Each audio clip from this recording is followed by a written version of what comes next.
నమస్తే, నేను Roja. Welcome to special debate. ఆస్తుల పంచాయతీ కాదు, ఆత్మ గౌరవ పంచాయతీ అంటోంది ఎమ్మెల్సీ కవిత.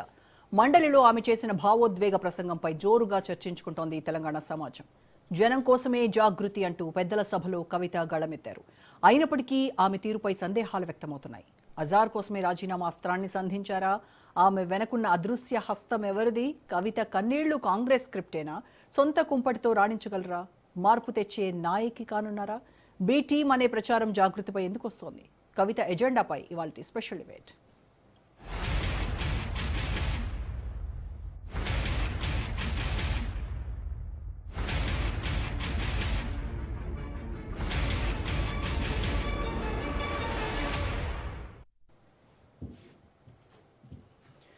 ఆంక్షల పరదాలు కప్పారు, రాజకీయంగా కక్ష కట్టారు, ఏ విషయంలో మద్దతు ఇవ్వలేదు, ఉంటే ఏంటి పోతే ఏంటి అన్నారు ఎమ్మెల్సీ కవిత మాటలవి. మండలిలో ఆఖరి ప్రసంగం అంటూ ఆమె భావోద్వేగానికి గురయ్యారు. ప్రశ్నిస్తే తనపై కక్ష కట్టారని కన్నీళ్లు పెట్టుకున్నారు కవిత. బీజేపీ తనను జైలుకు పంపితే బీఆర్ఎస్ నాయకులు అండగా నిలవలేదని ఆవేదన వ్యక్తం చేశారు. ఒంటరిగా 3 ఏళ్లు ఈడీతో తాను పోరాటం చేశానన్నారు.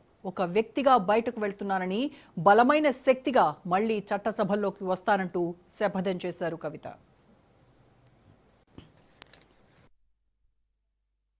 అధ్యక్ష, ఇప్పుడు నా దగ్గరికి ఎప్పుడు పెద్దవాళ్ళు, పైరవికారులు, కాంట్రాక్టర్లు ఎవరు రాలేదు అధ్యక్ష. నేను ఎప్పుడు కూడా పేద ప్రజల మధ్యలోనే ఉండి పనిచేస్తున్నాను అధ్యక్ష. నా దగ్గరకు వచ్చినటువంటి బీడీ కార్మికులు కావచ్చు, బీడీ టేకేదారులు కావచ్చు, అంగన్వాడీ టీచర్లు కావచ్చు, ఆశా వర్కర్లు కావచ్చు, ఐకేపీ ఎంప్లాయీస్ కావచ్చు అధ్యక్ష, అదేవిధంగా జిహెచ్ఎంసీ కార్మికులు కావచ్చు అధ్యక్ష, టీచర్లు కావచ్చు అధ్యక్ష, నిరుద్యోగులు కావచ్చు, ఆడబిడ్డలు కావచ్చు, సింగరేణి ఉద్యోగులు కావచ్చు, కరెంట్ ఎంప్లాయీస్ కావచ్చు, ఎవరు వచ్చినా అధ్యక్ష నేను కాదనకుండా నాకెంత వీలైతే అంత పనిచేసి పెట్టేటటువంటి ప్రయత్నం చేసిన అధ్యక్ష. అయినా సరే అధ్యక్ష, పార్టీ మౌత్ పీసులుగా ఉండేటటువంటి పార్టీ పేపర్లు, పార్టీ ఛానళ్ళు ఏ ఒక్కరు కూడా ఎన్నడూ కూడా మద్దతు ఇవ్వలేదు అధ్యక్ష. మండలి నుంచి బయటకు వచ్చిన తర్వాత గన్ పార్క్ వద్ద మీడియాతో మాట్లాడారు ఎమ్మెల్సీ కవిత. జాగృతి సంస్థనే కొత్త పార్టీగా అవతరించనుందని ప్రకటించారు. త్వరలోనే విధి విధానాలు తెలియజేస్తానన్నారు. రాజకీయాల్లో మార్పు తెచ్చే వేదికగా జాగృతి అవతరిస్తుందన్నారు కవిత. నీళ్ల విషయంలో గత పాలకులు చేస్తున్న తప్పునే ప్రస్తుత పాలకులు చేస్తున్నారంటూ రేవంత్ ప్రభుత్వంపై ఆమె మండిపడ్డారు.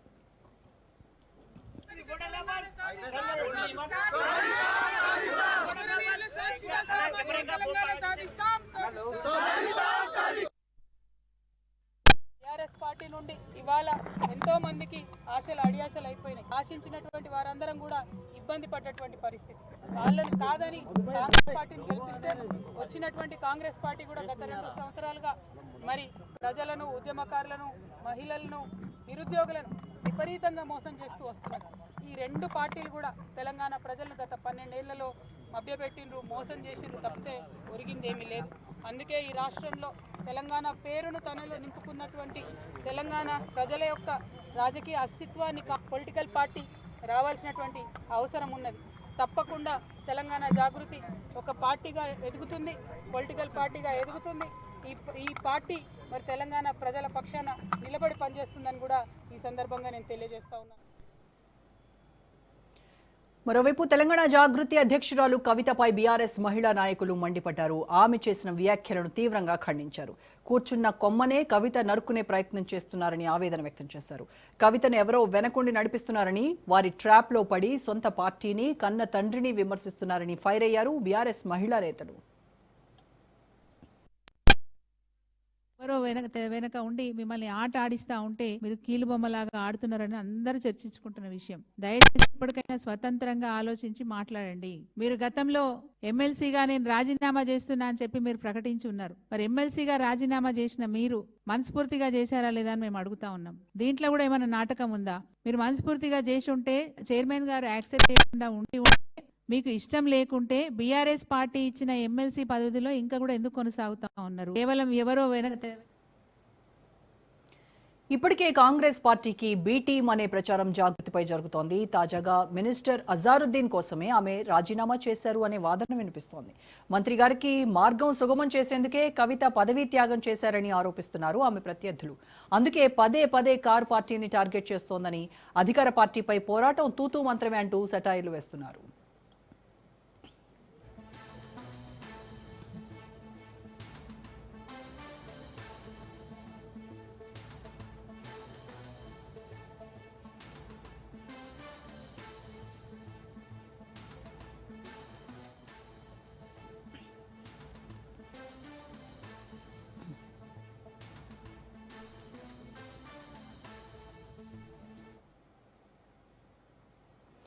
ప్రతిపక్షాన్ని టార్గెట్గా చేసుకుని కవిత తన పొలిటికల్ గేమ్ స్టార్ట్ చేశారా అనే ప్రశ్నలు వినిపిస్తున్నాయి. అంతేకాకుండా కవిత అంశంలో బీజేపీ, కాంగ్రెస్ రియాక్షన్ ఏంటి?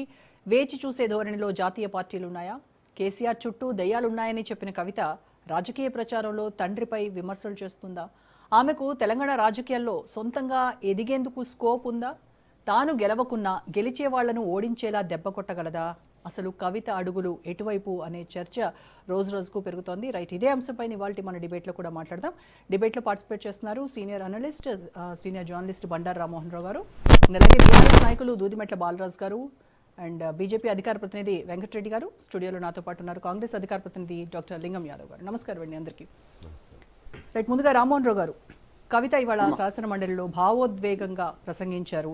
కన్నీళ్లు పెట్టుకున్నటువంటి పరిస్థితి మనం చూసాము నిండు సభలో. ఒక ఉద్యమ నాయకురాలు, బీఆర్ఎస్ పార్టీకి టీఆర్ఎస్ స్టార్ట్ అయినప్పటి నుంచి ఉన్నటువంటి వ్యక్తి ఇవాళ బీఆర్ఎస్ పైన, అలాగే తన తండ్రి పైన, తన తండ్రి చుట్టూ ఉన్నటువంటి వ్యక్తులపైన విమర్శలు చేస్తూ ఆవిడ తన రాజీనామాను యాక్సెప్ట్ చేయమని శాసనమండలి చైర్మన్ రిక్వెస్ట్ చేసినటువంటి సీన్ మనం ఇవాళ శాసనమండలిలో చూసాం. ఇదంతా ఒక ఎత్తు అయితే, అసలు ఆ కవిత ఈరోజు చదివినటువంటి స్క్రిప్ట్ ఇచ్చిందే కాంగ్రెస్. అందుకోసమనే అధికార పార్టీ పైన తూతు మంత్రంగా ఏదో నేను కొట్టినట్టు చేస్తానన్నట్టుగా, తమలపాకుతో కొడతానని రకరకాల సామెతలు చెప్పినట్టుగా ఆ రకంగా తప్ప అది వాంటెడ్గా, డెలిబరేట్గా కాంగ్రెస్ పార్టీ పైన విమర్శలు లేదు. జస్ట్ ఓన్లీ బీఆర్ఎస్ని అటాక్ చేస్తూనే మాట్లాడారు. కాంగ్రెస్కి బి టీమ్గా జాగృతి పార్టీ ఉంది అనేటువంటి రకరకాల విమర్శలు వినిపిస్తున్నాయి. సో మీ అనాలిసిస్ ఏంటి పూర్తిగా ఈ ఎపిసోడ్ పైన? రోజా గారు, మీకు స్టూడియోలో ఉన్న లింగం యాదవ్ గారికి, అట్లాగే పెద్ద వెంకటరెడ్డి గారికి, మిత్రుడు గూడిమెట్ల బాలరాజు గారికి, రాజ్ న్యూస్ ప్రేక్షకులకు నమస్కారం. రాజకీయాల్లో ఎప్పుడు కూడా ఆత్మహత్యలే ఉంటాయి, హత్యలు ఉండవు. ఉద్దేశం నుంచి ఆమె సొంత నిర్ణయం తీసుకుంటే మంచి తప్పేం లేదు. కానీ పార్టీ పరంగా చూస్తే, నిజంగా ప్రజల దృష్టిలో చూస్తే ఆమెకి ఏమి అన్యాయం జరిగిందని అనే మాట ఆమె 4 విమర్శలు చెప్పింది. ఒకటేమో ఆత్మగౌరవంతో పోయినా దానికోసం పోలేదు, వ్యక్తిగతంగా అహంకారంతో పోలేదు అంటారు, ఆత్మగౌరవం అంటున్నారు. ఆమె ఆత్మగౌరవానికి బీఆర్ఎస్ పార్టీ ఏం తక్కువ చేసింది అంటున్నాను. ఒకసారి కేసీఆర్ గారి కూతురుగా అసలు కలెక్టరు మొక్కల మీద కూర్చున్నాడు ఆమె పక్కన. ఒక నిజామాబాద్ మీటింగ్ లో చూసుకుంటే ఆమె పక్కన మనందరం అన్నాం, కేసీఆర్ కూతురు అయినంత మాత్రం ఎంపీ పక్కన కింద ఆమె కుర్చీలో కూర్చుంటే మోకాళ్ళ మీద కూర్చొని సమాధానం చెప్తారా అని మాట మాట్లాడారు. అంటే కేసీఆర్ కూతురుగా ఆమెను గౌరవించారు. ఒక రకంగా ఆమె అధికారం కూడా చెలాయించుకుంది. నిజామాబాద్ లో అయితే ఓ రకంగా చెప్పండి చాలా విమర్శలు ఉన్నాయి ఆయన మీద. కొత్తగా చెప్పేది ఏం లేదు. కాంగ్రెస్ వాళ్ళే తిట్టిండ్రు ఆ విషయాల్లో. కాంగ్రెస్ వాళ్ళే పెద్ద ఎత్తున తిరిగిండ్రు, ఇది ముఖ్యమంత్రి కూతురు అనేది మాత్రాన ఇట్లా చేస్తారు. ఈ బీఆర్ఎస్ వాళ్ళు కక్కలేక మింగలేక వాళ్ళు ఆనాడు ఆమె నాయకత్వం ఒప్పుకున్నట్టు చేసిండ్రు. రెండోది ఏంటంటే, నేను మహిళా పక్షపాతను మొదటి నుంచి కూడా ఆమె మీద నాకు కోపం లేదు. కానీ రాజకీయాల్లో అన్నా చెల్లెళ్ళు, అక్క తమ్ములు ఉన్నప్పుడు చాలా వరకు మహిళలు నష్టపోతున్న ఆవేదన కూడా ఉంది. వారసత్వంగా కూడా మహిళలను రానివ్వరా అనే ఆవేదన కూడా నాకున్నది. కనిమౌళి స్టాలిన్ చూసుకున్నా, మన షర్మిల జగన్మోహన్ రెడ్డి చూసుకున్నా, ఇక్కడ కవిత మనకు కేటీఆర్ చూసుకున్నా, తేజస్వి యాదవ్ వాళ్ళ అక్క చెల్లెలను చూసుకున్నా, రాహుల్ గాంధీ ప్రియాంకను చూసుకున్నా, ఇక్కడ ఖచ్చితంగా ప్రియాంక అంటే మళ్ళీ మధ్యాహ్నం అది కూడా నడుస్తుంది కదా, ఆ ఎపిసోడ్ కూడా ఉంది కనుక నేను చెప్తున్నాను. ఆడవాళ్ళు రాజకీయాలకు వారసత్వంగా కూడా రావడం లేదు. మనకు శరద్ పవార్ కూతురు ఒక్కతే ఉంది కనుక అన్న ఉంటే ఒక రకంగా ఉంటుంది అంటున్నాను. అన్నో తమ్ముడో ఉంటే కనుక శరద్ పవార్ కూతురు ఒక్కతే ఉంది కదా, సుప్రియ సూలే రాజకీయాలకు వచ్చింది. అట్లా చూసుకుంటే దేశవ్యాప్తంగా వారసత్వ రాజకీయాల్లో మహిళలు రావడం లేదు. పాపం అన్యాయం అయిపోతున్న ఆవేదన ఉంది. కానీ కవిత విషయంలో ఆమె శత్రువు కాదు నాకు, కానీ కవిత విషయంలో మాత్రం ఆమె తప్పు చేస్తుందని నాకు అనిపిస్తుంది. ఇప్పుడు కంటిలోని నలుసు ఇంటిలోని, అంటే కంటిలోని నలుసు చెవిలోని జోరీగా, చెప్పులోని రాయి, గాలిలోన ముళ్ళు, ఇంటిలో ఉన్న పోయి ఇంటింత కాదయ్యా విశ్వదాభిరామ విరమణ. ఇవాళ కేసీఆర్ గారి గుండెల మీద ఎక్కి తంతున్నదని స్పష్టంగా చెప్తున్నా. అడ్డాల నాడు బిడ్డలు కానీ గడ్డాల నాడు బిడ్డలు కాదనే విషయం కూడా మనకు అర్థమవుతుంది. నేనేమంటే అవినీతి గురించి మాట్లాడుతున్నాను. ఆమె మొదటిసారి ఎంపీ, తర్వాత ఎమ్మెల్సీ. నిజంగానే అవినీతి ఉన్నదని ఆనాడే బయటకు పోతే ఇది హీరోయిన్ గా ఒక రకంగా ఆత్మగౌరవం నేను బావుట ఎగిరేసిందని చెప్పవచ్చు. పార్టీ కన్నా ముందు నేను మన తెలంగాణ జాగృతి పెట్టుకున్నాను. తెలంగాణ జాగృతి ఒక సాంస్కృతిక సంస్థ, అది కూడా ఊతమిచ్చింది. నేను దాన్ని తక్కువ చేస్తే నేను ఆనాడు తెలంగాణ జాగృతి అనేది ఒక బతుకమ్మ ఐకాంగా తీసుకొని ఆనాడు మన బొంబాయిలో కనుక బాలగంగాధర్ తిలక్ ఈ మాట అంటున్నాడు, తెలంగాణ రైతాంగ పోరాటం తక్కువది కాదు, తెలంగాణ అస్తిత్వ పోరాటం తక్కువ కాదు, మొన్నటిది కూడా మరిదేశ ఉద్యమం తక్కువది కాదు. కనుక ఆనాడు జాతీయోద్యమంలో ఒకనాడు గణేష్ మండపాల ద్వారా బ్రిటిష్ వాళ్ళకి వ్యతిరేకంగా ప్రజలను ఏకం చేయడానికి బాలగంగాధర్ తిలక్ ఎట్లా వాడుకున్నారో, ఇక్కడ కూడా తెలంగాణ అస్తిత్వ పోరాటంలో కవిత చాలా మంచి కృషి చేసింది. దానిలో ఏమాత్రం సంశయం లేదు. కానీ 2 సార్లు పదవులు అనిపించింది కదా. షర్మిలను చూసుకోండి, పోల్చుకోండి. రాజశేఖర రెడ్డి గారు బతుకున్నప్పుడే కొడుకుని ఎంపీ చేసింది, కానీ షర్మిలను ఇప్పటి వరకు ఆయన తండ్రి ముఖ్యమంత్రి, అన్న ముఖ్యమంత్రి అయినా ఇప్పటి వరకు ఏ పదవి లేదు. అట్లయితే అన్యాయం కాలేదు నువ్వు. రెండు, అవినీతి గురించి మాట్లాడితే కేసీఆర్ దేవుడు అంటది, ఆయన చుట్టూ దయ్యాలు అంటది. దేవుడు వస్తే దయ్యాలు ఉండొద్దు, దయ్యాలు పారిపోతాయి కూడా. మరి నిజమైన దేవుడు ఆయన కేసీఆర్ లేకుండా ధృతరాష్ట్రుడు అంటున్నాడు. ఈ మాట కూడా నువ్వు చెప్పే అన్ని కూడా హరీష్ రావు అవినీతి పరుడు, సంతోష్ అవినీతి పరుడు, జగదీశ్వర్ రెడ్డి అవినీతి పరుడు, పల్లా రాజేశ్వర రెడ్డి అవినీతి పరుడు, నిరంజన్ రెడ్డి అవినీతి పరుడు, ఆఖరికి మన ప్రశాంత్ అవినీతి పరుడు. ఎక్కడ నువ్వు ఎవరి మీద మాట్లాడలేదు నువ్వు. వీళ్ళందరూ అవినీతి పరులు అయితే ఒక కేసీఆర్ నిజాయితీ పరుడు ఎట్లా అవుతాడు? రాష్ట్రుడు కావాలి, లేకుండా గాంధార్ లాగా బట్ట కట్టుకున్నాడు కావాలి, అంతే కదా. అంటే వీళ్ళందరూ అవినీతిని చూస్తూ సహించండి అంటే ఎవరు అవినీతి పరుడు అవుతారు? అంటే నువ్వు ఏం చేస్తున్నావు? గుండెల మీదకి తండ్రిని నత్తున్నావు. తండ్రి అవినీతి పరుడని పరోక్షంగా నువ్వే చెప్తున్నావు. రెండవది, మీరు అన్న 3 ప్రశ్నలు ఉన్నాయి. ఒకటేమో అజరుద్దీన్ కోసమా అని. ఇప్పుడు ఆమె రాజీనామా చేసి చాలా రోజులైంది. అజరుద్దీన్ తర్వాత వచ్చింది మంత్రి పదవికి, మొన్న వచ్చాడు, మొన్న జూబ్లీస్ ఎలక్షన్ అప్పుడు. ఆమె రాజీనామా చేసిన ఆవిడేమన్నా అంటే, ఒకవేళ ఆమె కనుక కాంగ్రెస్ పార్టీ వెనుక ఉందో లేదో మరి దూదిమెట్ల బాలరాజు చెప్పాలి, లేకుంటే పెద్దల వాళ్ళు చెప్పాలి, కానీ నేను దాని మీద అనను. కానీ నేనేమంటున్నానంటే, మనకు కొన్ని కనపడుతున్నాయి కదా, సన్నాయి నొక్కుతుంది. అటేమో అన్నిని తిట్టకుండా తిట్టే మొత్తం పార్టీని అంతా తిట్టి, అప్పుడు వాళ్ళు చేసిన తప్పులు వీళ్ళు కూడా చేస్తున్నారు అంటుంది. కానీ అప్పుడు వాళ్ళు చేసిన తప్పుల కంటే వీళ్ళు ఎక్కువ తప్పులు చేస్తున్నారు ఒక మాట అన్నదా? అంటే ఏమన్నట్టు అప్పుడు తప్పే ఎక్కువ కనపడుతుంది కదా, ఈ అప్పటి తప్పు కంటే వీళ్ళు తక్కువనే చేస్తున్నట్టు లెక్క అంటుంది ఆమె. రెండోది ఏమంటుంది, సన్నాయి నొక్కుని అంటున్నాను. రెండోది, ఒకసారి రాజీనామా చేస్తే ఒకవేళ కవిత స్థానంలో ఇంకెవరిని ఉంటే, నేను విధాన మండలి చైర్మన్, గతంలో గుత్తా సుఖేంద్ర రెడ్డి గారు బీఆర్ఎస్ పార్టీ, ఆయన ఈ పార్టీలో చేరినంత మాత్రాన ఆయన చైర్మన్ పోలే కదా. విధాన మండలి చైర్మన్ గా ఆయన ఎప్పుడు ఆమోదించాల్సిందిగా ఎందుకు ఆమోదించలేదు అంటే ఆపారు. అంటే దాని మీద కొంచెం కాలా, అంటే కొంతవరకు ప్రభుత్వం మీద ఒత్తిడి ఉందా లేదా అది వాళ్ళు అర్థం చేసుకోవచ్చు. రెండోది, ఇవాటి కూడా ఎమ్మెల్సీగా కొనసాగుతుంది కదా రోజా గారు, ఇవాటి కూడా కొనసాగుతుంది కదా, ఇంకా రాజీనామా ఆమోదించలేదు. అటువంటి అప్పుడు పార్టీ పెట్టడం మా హక్కు. నేను అది చెప్తున్నాను కదా, జాగృతి పార్టీ మాట్లాడడం ఇష్టం, ఎవ్వరు వద్దాను చెప్పాను. రాజకీయాల్లో ఆత్మహత్యలు ఉంటే అది అవినీతి హత్యలు ఉండవు. కానీ చివరికి ఆమె మాట్లాడే మాటలలో ఒక 3-4 నేను మాట్లాడి వివరించుకునే ప్రయత్నం చేస్తాను. ఒకటి, ఆమె ఎవరి సానుభూతిని కోరుకుంటుంది. ప్రజల సానుభూతి అయితే పెద్దగా ఉండదు, పార్టీ వాళ్ళ సానుభూతి అసలు ఉండదు. ఒకే ఒక్క అర్హత ఆమెకు ఉందంటే, కేసీఆర్ గారు కూతురుగా ఇవాళ ఏమి అనలేకపోతున్నారు. ఎవరు? కేసీఆర్ ఏమని లేకపోతున్నారు. కేసీఆర్ ఎందుకు మాట్లాడారని చాలా మంది అంటున్నారు. కడుపు చించుకుంటే కాళ్ళ మీద పడుతుంది. ఆమె చేసిన ఆరోపణలే అందరి చుట్టూన్న వాళ్ళ, ఆయన చుట్టూన్న వాళ్ళ మీద చేస్తున్నది. కానీ కడుపు చించుకుంటే కాళ్ళ మీద పడుతుంది కదా తన కూతురు. ఒకవేళ బీఆర్ఎస్ శ్రేణులు కూడా మొన్నటిదాకా ఒక మర్యాద ఇచ్చిండ్రు, డైరెక్ట్ గా వాళ్ళు అంటే అప్పుడు వ్యతిరేకంగా ఖచ్చితంగా అంత ఇప్పుడు కూడా సమయమే పాటిస్తున్నారు. ఆమె బాడీ షేమింగ్ చేసింది ఎవరిని పడితే వాళ్ళను. వాటి లిటిల్ పుట్ అన్నది ఎవరిని, మన జగదీశ్వర్ రెడ్డిని, బాబుల్ షూటర్ అంటుంది ఈయననేమో. నేను వాళ్ళ మద్దతు కాదు, వాళ్ళు ఎవరు పరిచయం కూడా లేదు నాకు. నేను ఏమంటా అంటే, ఈ మాటలు మాట్లాడేటప్పుడు ఒకవేళ అటు చూపెడితే 4 ఏళ్ళు ఇటే వస్తాయి కదా. కేసీఆర్ గారి కూతురుగా నీ సంపాదన ఏమిటి అని సమస్య వస్తుంది కదా అంటున్నాను. నేను సమర్థిస్తున్నాను. తెలంగాణ జాగృతి పెట్టి తెలంగాణ ఉద్యమానికి ఊతమిచ్చింది. వాళ్ళు రాజీనామా చేస్తే మంచిది కాదంటలేను, కానీ ఆత్మహత్య సదృశ్యమైన రాజీనామా చేసి నేను వ్యక్తిగా పోతున్నా శక్తిగా వస్తున్నా. దానికి ఎవరు ఆశావాదం ఉండొచ్చు. మరి పొద్దున రాజకీయాల్లో నవీన నాపచర్య పడవచ్చు. గతంలో కేసీఆర్ గారు కాంగ్రెస్ ఎక్కడ తయారైంది, చచ్చిపోయింది పోమన్నారు. ఇవాళ కాంగ్రెస్ వచ్చిందా అధికారంలోకి వచ్చి. నేనేమంటున్నానంటే, అహంకారం అవినీతితో ఓడిపోయిన పార్టీ మీద ఇంకా నూతుల పడ్డోని మీద నూరు రాలేయడానికి కవితను వాడుకుంటున్న రాజకీయ పార్టీ ఏది అని అందరి ప్రజలకు తెలుసు. సమస్య లేదు. ఇది ఎక్కడ దాకపోతుంది అంటే, ఆమె శక్తిగా వస్తుందా పోతుందా? షర్మిల ఉదాహరణ మంచిగా ఉన్నది మనకు.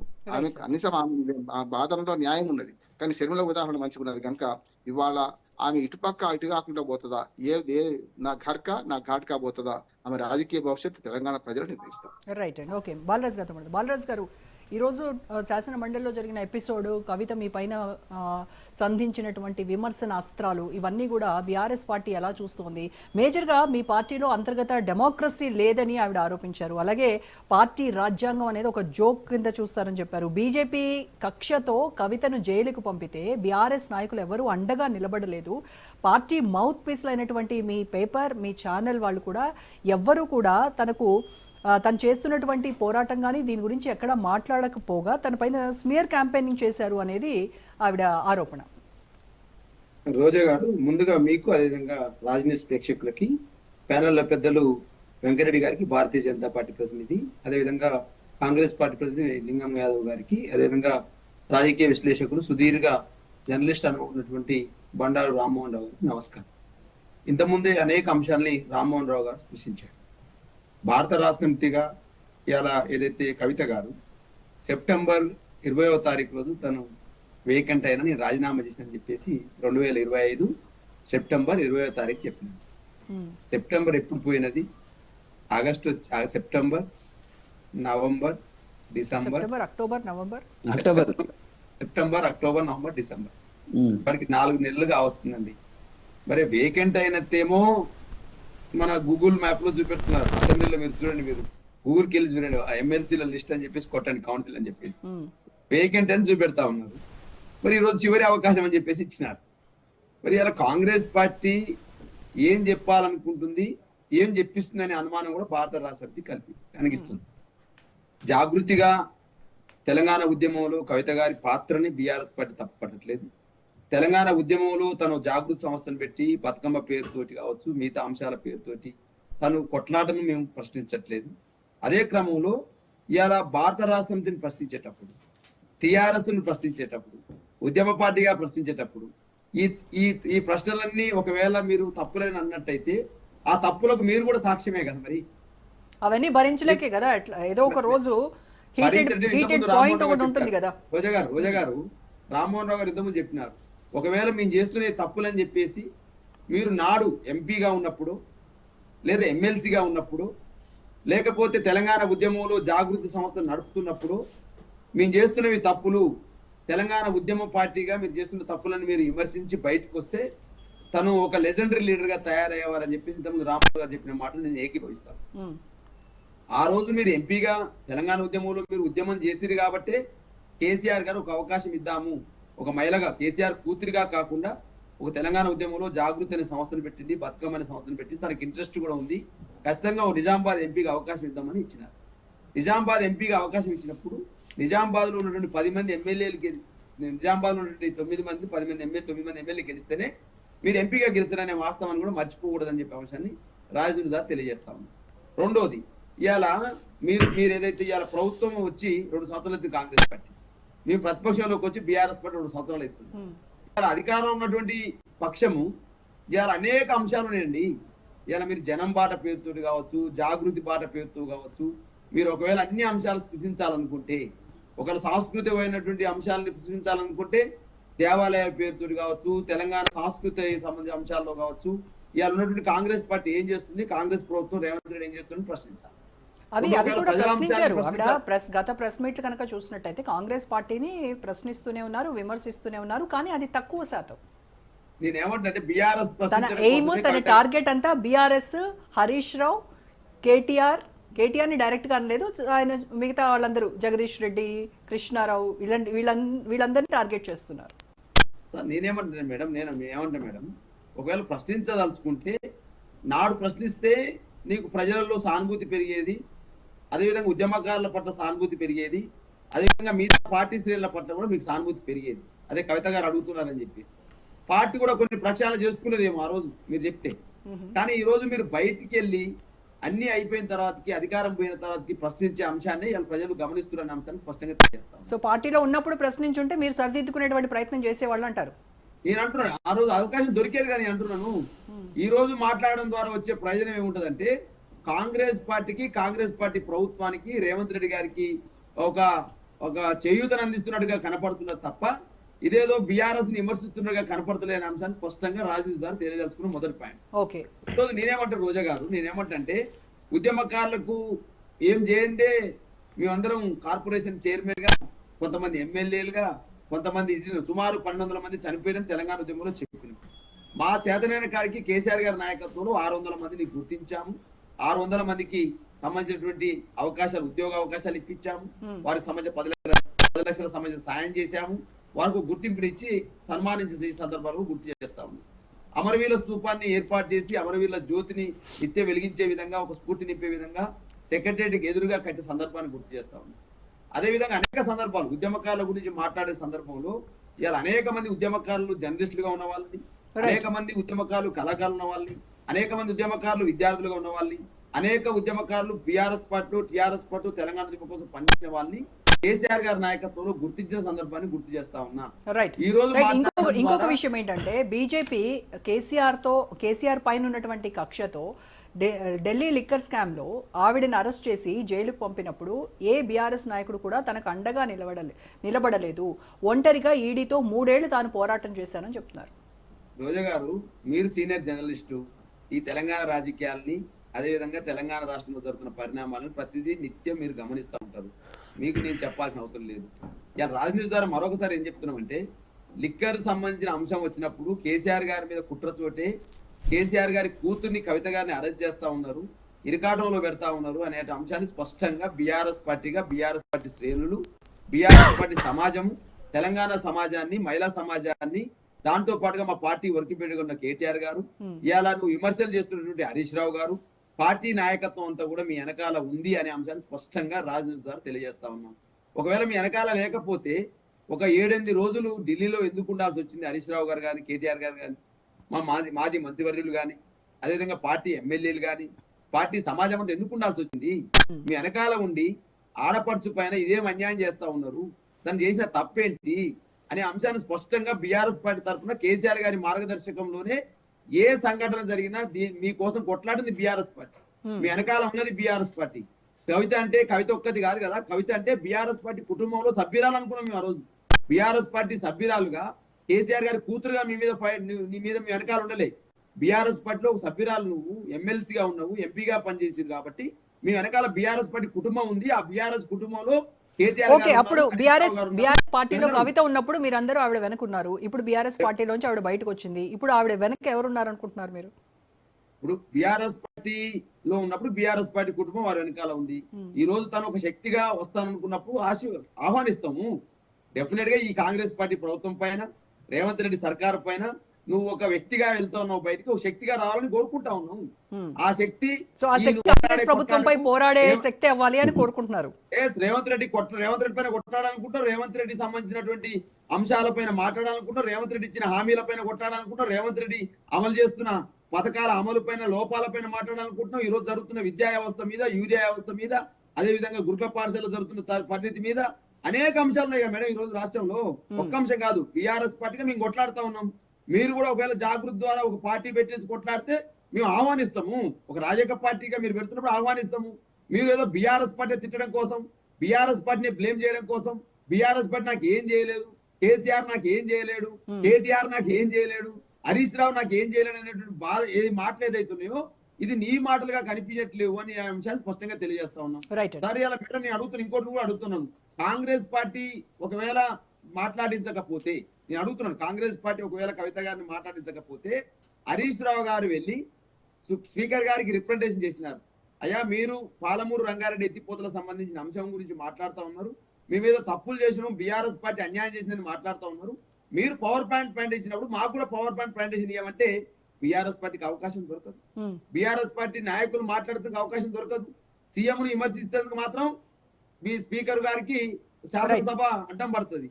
కేసీఆర్ గారిని తిట్టేందుకు, కేటీఆర్ గారిని తిట్టేందుకు, హరీష్ రావు గారిని తిట్టేందుకు, బీఆర్ఎస్ పార్టీ బదనాం చేసేందుకు మాత్రం ఇలా శాసన మండలి చైర్మన్ గారు మాత్రం కవిత గారికి అవకాశం ఇస్తారు. మరి దీన్ని ఏమనుకోవాలి మేడం? ఎవరి వెనకాలనే నడిపిస్తారు, ఎవరి కోసం నడిపిస్తారు, ఎందుకోసం నడిపిస్తారు, ఎవరి ప్రయోజనాలకు నడిపిస్తారు అనే అంశాన్ని స్పష్టంగా తెలంగాణ కవిత వెనుకున్నటువంటి అదృశ్య శక్తి హస్తం అంటారు, అదృశ్య హస్తం నడిపిస్తోంది అంటారు. కాంగ్రెస్ పార్టీ ఒకవేళ తను కాంగ్రెస్ పార్టీలోకి వెళ్ళాలనుకుంటే వెళ్ళమనండి, లేకపోతే ఇచ్చి స్వతంత్రంగా పార్టీ పెట్టమంటే పెట్టమని చెప్పండి. కొట్లాడాల్సింది ఎవరి మీద? కాంగ్రెస్ పార్టీ మీద. ఈరోజు అధికారంలో ఎవరు? కాంగ్రెస్ పార్టీ రేవంత్ రెడ్డి ప్రభుత్వం పైన కొట్లాడు. ఇలా గురుకుల పాఠశాల అనేక రకాల ఇబ్బందులు వెంకటరెడ్డి కొట్లాడండి.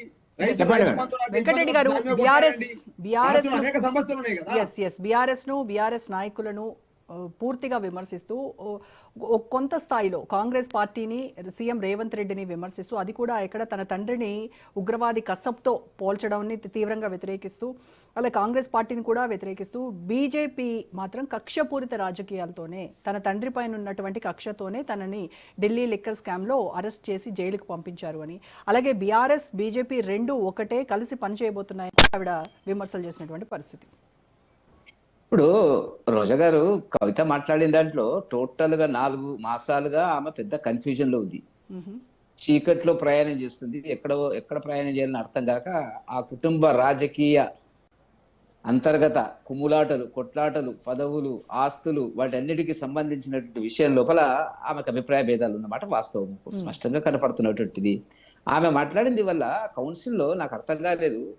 ఒక చట్టాలను చాలా జాగ్రత్తగా పరిశీలిస్తున్నటువంటి నేను ఆమె మాట్లాడింది ఏం మాట్లాడింది? ఆ కుటుంబ వ్యవహారాలు, ఆ పార్టీ వ్యవహారాలు, ఈ రెండు మాట్లాడడానికి గౌరవ సుఖేందర్ రెడ్డి గారు మండలి చైర్మన్ ఎట్లా పర్మిషన్ ఇస్తాడండి? అదే ప్రజా సమస్యలా? ప్రజల కోసం జరిగినటువంటి దాని మీద ఏమైనా మాట్లాడిందా? గత ప్రభుత్వం ప్రజలకు వ్యతిరేకంగా చేసింది అనేటువంటిది వల్ల ఏదో ఒకటి 2 సందర్భాల లోపల ఉద్యమకారులని ఆమెకు తెలియదా? మ్. కవిత యొక్క రాజకీయ భవిష్యత్తు ఏందండి? నాకు అర్థం కాలేదు. ఆమె కేసీఆర్ గారి కూతురు, సరే ఉద్యమంలో మాతో పాటు మా తర్వాతనే వచ్చింది. ఆ కేసీఆర్ గారు కూతురు కాబట్టి ఆమె మీద కెమెరాలు మీరు పెడతారు, బాగా మ్. ప్రచారం వస్తుంది, 4 మాటలు మాట్లాడతారు, పదవులు అనుభవించారు, అన్ని రకాలుగా అనుభవించిన తర్వాత ఇలా 1000 ఎలుకలను తిన్నటువంటి పిల్లి తీర్థయాత్రకు పోయినట్టుగా ఆమె ప్రవచనాలు చెప్తుంది మనకి. మ్. అవి లైవ్ లో అందరూ చేసి మీరు మాకు చర్చకు పెట్టి మమ్మల్ని మాట్లాడమంటున్నారు. మ్. ఏ రకంగా సమంజసమో చెప్పండి ఇది. ఇప్పుడు జరిగిన దాంట్లో ఆమె పదవుల తండ్రిని ఎందుకు టార్గెట్ చేయడం లేదు? దీనికి అంత కారకులు ఎవరండి? హరీష్ రావు గారు, కేటీఆర్ గారు రకరకాలుగా చెప్తుంది కదా. తండ్రిని ఎందుకు టార్గెట్ చేయలేదండి? మ్. తండ్రిని టార్గెట్ చేయాలి కదా. దీనికి అంత అంటే ఇప్పుడు ధృతరాష్ట్రుడా కేసీఆర్ గారు? కాదు, దేవుడు ఏదో దేవుడు అని చెప్తున్నారు కదా కేసీఆర్ దేవుడు, దేవుడు, ఆహా. కానీ ఆయన చుట్టూ దెయ్యాలు ఉన్నాయి. ఆ దెయ్యాలే మ్యానిపులేట్ చేస్తున్నాయి దేవుణ్ణి. రామ్మోహన్ రావు చెప్పినారు కదా, దేవుడి దగ్గర దయ్యాలు ఉండవు, మ్. దయ్యాల దగ్గరనే దయ్యాలు ఉంటాయి. పెద్ద దయ్యం, చిన్న దయ్యం ఇట్లా ఉంటుంది. నేనేమంటున్నా అంటే రోజా గారు, యా. ఇదంతా ప్రజలను భ్రమల్లోకి దించడానికి, కన్ఫ్యూజ్ చేయడానికి, ఎట్టుపోవాలో తెలియనటువంటి పరిస్థితుల మాట్లాడుతున్నటువంటి కనపడుతున్నటువంటిది. ఏదైనా ప్రజలకు సంబంధించిన ఇప్పుడు విచిత్రమైన పరిస్థితి ఏంటంటే 4 మాసాల కింద స్పీకర్ ఫార్మేట్ లో ఆమె రాజీనామా చేసిందండి, అందరికి తెలుసు. 4 మాసాల తర్వాత ఇవాళ ఆమోదించండి అని మళ్ళీ గౌరవ సుఖేందర్ రెడ్డి గారిని మండలి చైర్మన్ ను విజ్ఞప్తి చేస్తే ఆయన మాట్లాడింది ఏదో విచిత్రంగా ఉంది. మళ్ళా భావోద్వేగాలతో ఉన్నట్టున్నది. ఇది ఎక్కడి కథలండి? ఇవేం మాటలండి? ఒక రాజీనామా చేసినారు. రాజీనామా ఆమె చేసినటువంటి ప్రజా సమస్యల మీద, ప్రభుత్వం అనుసరిస్తున్న ప్రజా వ్యతిరేక విధానాల మీద నేను రాజీనామా చేస్తున్నానంటే ఒక అర్థం ఉంటుంది. అవన్నీ చెప్పకుండా ఏవో అంతా సోది చెప్పి ఇవాళ ప్రజలని మభ్యపెట్టేది. దీని వెనకాల పెద్ద కుట్ర ఏముంటదండి? తప్పకుండా ఎవరో ఒక పార్టీ, ఇప్పుడు మా వైపు అయితే మా మీద అయితే ఆమె ఒంటికాల మీద నిలేస్తుంది, మాకు వాళ్ళకి ఏదో ఉన్నది బంధుత్వం ఉంది అని చెప్తున్నటువంటిది. ఇప్పుడు ఒక్కటి, ఏ ఆరోపణలు లేకుండా, ఆరోపణలు కావచ్చు, ఆరోపణలు లేకుండా ఆమె జైలుకు వచ్చింది. పోవడానికి కేసీఆర్ గారు చెప్పమనండి, నా కోసమే నా బిడ్డను జైలుకు పంపించినారు బీజేపీ వాళ్ళని చెప్పాలి కదా. ఇప్పుడు మరి ఆ పార్టీ ప్రతినిధి ద్వారా మాట్లాడాలి కదా. యాక్చువల్ గా పార్టీ ప్రతినిధులు కూడా మనము అప్రోచ్ అయ్యాము, కానీ వాళ్ళు ఎవరు అందుబాటులోకి రాలేదండి. ఎవరు మాట్లాడరు. అన్ని ఒక డ్రామా నడుస్తుంది ప్రజలను డైవర్ట్ చేయడానికి. గత ప్రభుత్వము, కాంగ్రెస్ రెండు కూడా ఒక పద్ధతి లోపల. ఇప్పుడు చరిత్ర ఏం చెప్తున్నటువంటిది, పార్టీ భవిష్యత్తు ఏంటి అనే దాని మీద చాలా రకరకాల సమస్యలు వస్తున్నాయి వాళ్ళకి. కుటుంబంలో ఉన్నటువంటి వ్యక్తి అంటే ఆమె డైరెక్ట్ గా తీసి అన్నిటికీ కారకుడు, కళ్ళు మూసుకున్నటువంటి మా నాన్న కారణం చెప్తుందా? చెప్పడం లేదు. మనకు అర్థమైంది. మీరు యాజ్ అ సీనియర్ జర్నలిస్ట్ గా కేసీఆర్కి తెలియకుండా చీమ చిట్టుక్కు మనదు. ఆయన పెట్టినటువంటి పోలీస్ కంట్రోల్ రూమ్ లో మాట చెప్పినాడు కదా, ఆదిలాబాద్ లో చెట్టు మీద చీమ పోతుంటే కూడా ఇక్కడ కనపడుతుంది చెప్పినాడు అది ప్రారంభం చేసినప్పుడు. నేనేమంటున్నా అంటే ఇవన్నీ ఎవరిని మభ్య పెట్టడానికి, ఎవరిని మీరు డైవర్ట్ చేసే రాజకీయాలను మీరు ఇవాళ చేస్తున్నటువంటిది ప్రజల్లో జరుగుతున్నటువంటి చర్చ. అది సానుభూతి వస్తుందా? అయ్యో పాపం అని వస్తుందా? మీరు ఉన్నంతకాలం మీ పదవులు పార్లమెంటుకు పంపించినారు, పార్లమెంట్లో ఓడిపోతే వెంటనే నిమిషం కూడా ఆలోచన లేకుండా చాలా మంది ఉద్యమకారులకు రానటువంటి పోస్ట్ మీకు వచ్చింది. ఉద్యమకారుల గురించి ఆమె ఇప్పుడు మాట్లాడుతుంది. ఇప్పుడు మాట్లాడితే ఎవడు వినాలో చెప్పండి, ఎవడు నమ్మాలో చెప్పండి. ఉద్యమకారులకు అన్యాయం జరిగింది, ఆ విధానాలు మంచిగా అని చెప్పిన ఇవన్నీ ఎవడు నమ్మాలా? మన పదవి పోయినప్పుడు, మన రాజకీయ భవిష్యత్తు అస్తిత్వం అనేటువంటిది అనేక రకాల సంక్షోభంలో ఉన్నప్పుడు మాట్లాడేటువంటి బలహీనమైన రాజకీయ వాదన కవిత మాట్లాడిందంటే మనకు స్పష్టంగా కనపడుతున్నటువంటి ఒక అంశం కింద. ఇది అందరూ క్లెయిమ్ చేస్తున్నట్టుగా ఆస్తుల పంచాయతీ కాదు, ఇది ఆత్మగౌరవం పంచాయతీ అని చెప్పారు. ఎవరి ఆత్మగౌరవం? ప్రజల ఆత్మగౌరవం, ఆమె ఆత్మగౌరవం. ఆమె ఆత్మగౌరవమే. ఆమె ఆత్మగౌరవం మాకెందుకండి? ఆమె ఆత్మగౌరవం మా చట్టసభలో ఎందుకు మాట్లాడాలి గంటసేపు? ప్రజల ఆత్మగౌరవము, తెలంగాణ వాదుల ఆత్మగౌరవం, ఉద్యమకారుల ఆత్మగౌరవము, సామాజిక ప్రజల ఆత్మగౌరవము, రైతుల ఆత్మగౌరవం అంటే వింటాం మేము.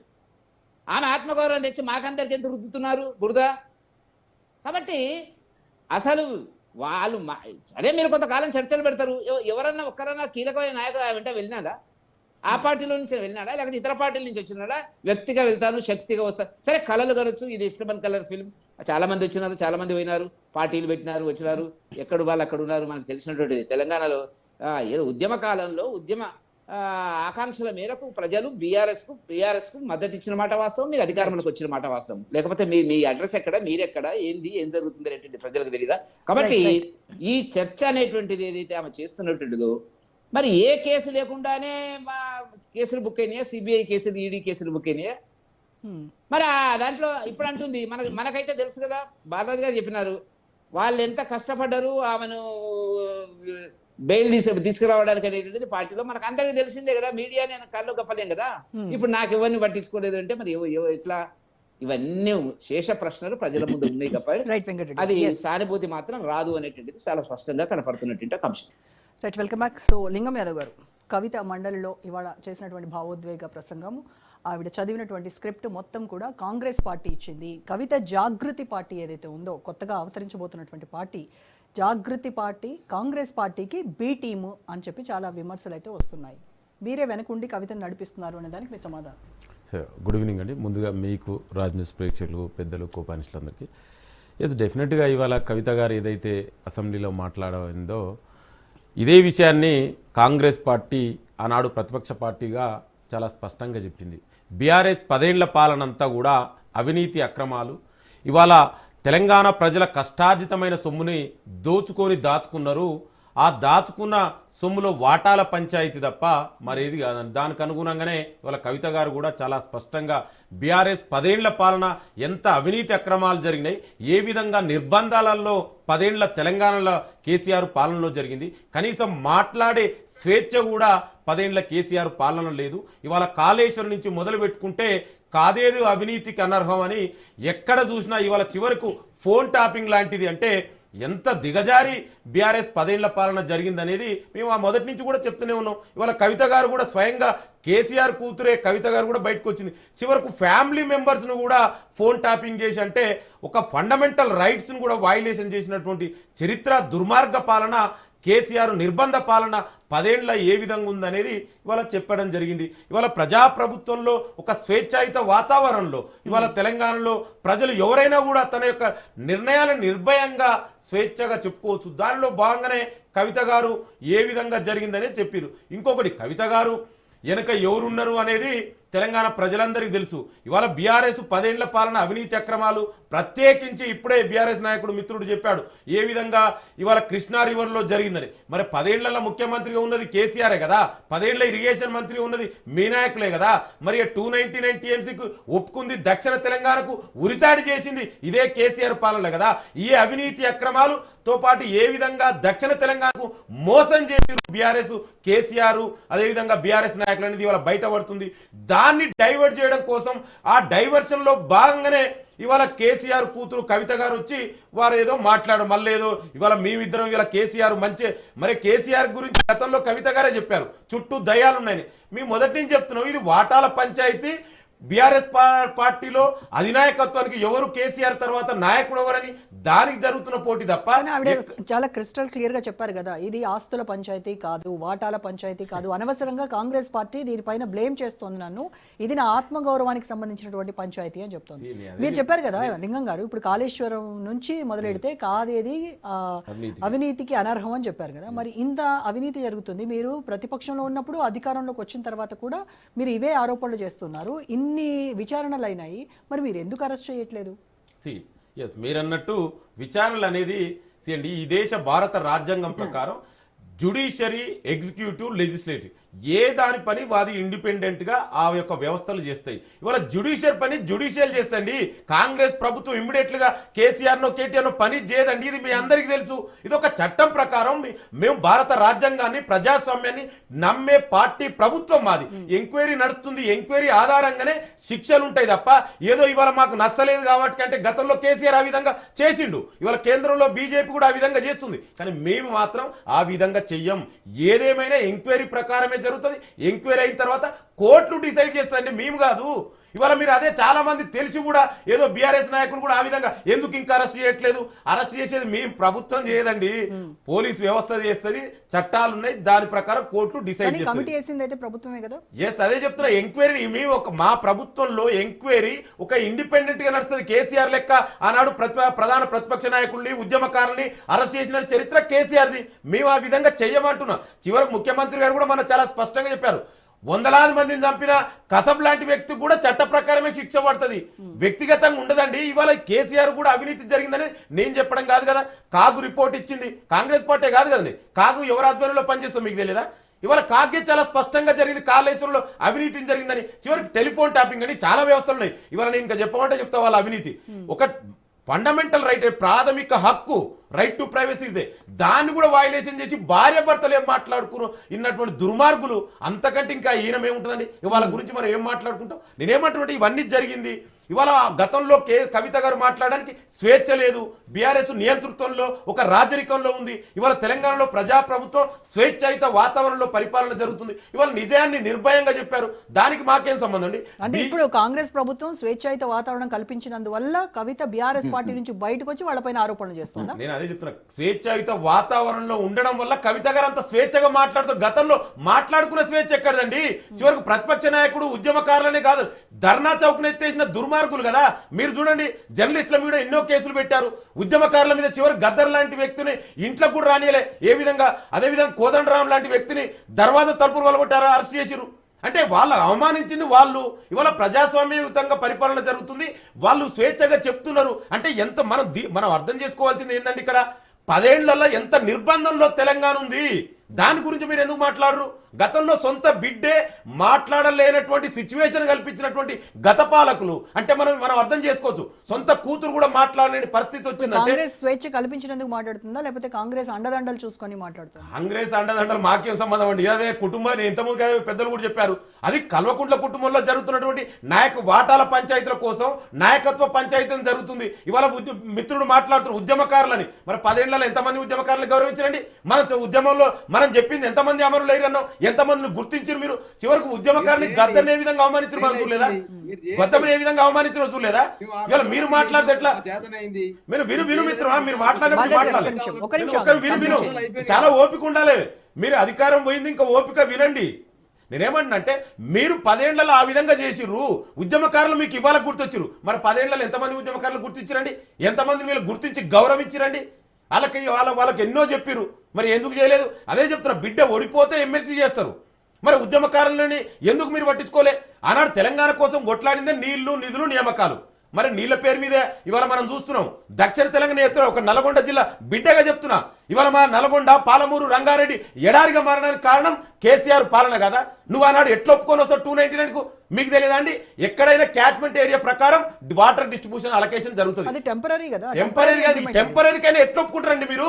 50-50 ఒప్పుకోవాలి కనీసం. బేసిక్ నాలెడ్జ్ ఉన్నాడు ఓడైనా.